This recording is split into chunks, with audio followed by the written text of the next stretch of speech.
They're eroded too badly, just eroded too No badly. way to do it. And there are too many people have built homes and all sorts of things in these lands. You can't go, underneath them, repair it.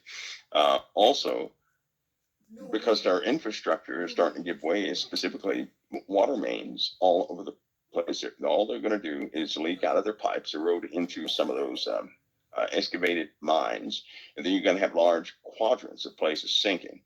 Parts of the Appalachian Mountains could be marked off in another, I believe they said 6 months, and people are going to be forced to get out of certain regions of the Appalachian Mountain chain.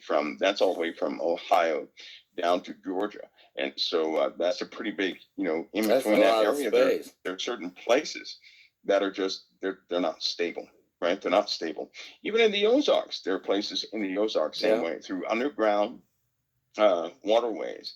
Now they have a problem with waterways because they have, there's an underground chamber, I guess you could say, right below that land that would be perfect if they didn't tamper with the ground, but it's too late. And due to small earthquakes and things of that nature that the West Coast has received, it's rocking places loose underneath the ground, right? And I know that the Madrid fault line is something people know about. It is by no means the most dangerous fault line for the East Coast and Midwest. It is not. There are new fault lines in the USA, but they're not really new. They're just newly identified. They were so deep that we couldn't really identify them. Now we have the technology. They're creeping up. Well, they're creeping up, which means those fault lines, these cracks are starting to breach to the surface. So we're going to have new fault lines we're going to have to deal with. It'd be nice if we just had the named fault lines, but that's not the story. And the USGS is having a conniption fit over the cracking of the lands.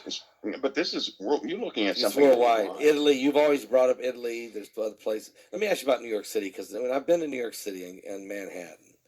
It just feels like it's too many huge buildings on too low a spot. Is that, am I right? I mean, and how many of those pipes are going to finally go in those tunnels underneath there? A lot. But, they can't, there's no way they can repair all that stuff. Yeah, that's what I was thinking. There's no way. And the ground is starting to give way. It's starting to give way. So which is more dangerous right now? New Orleans or New York City right now? New York City. That's because of the weight of it, and maybe is there a fault line running through there? Because of what's eroded. Well, keep in mind, in New York, they dug out the ground to put pipes and everything else in there, right? Yeah. So they have already excavated the grounds and put a false type of footer in there, or a false type of support system in there. Right. Well, that support system was made out of very old steel.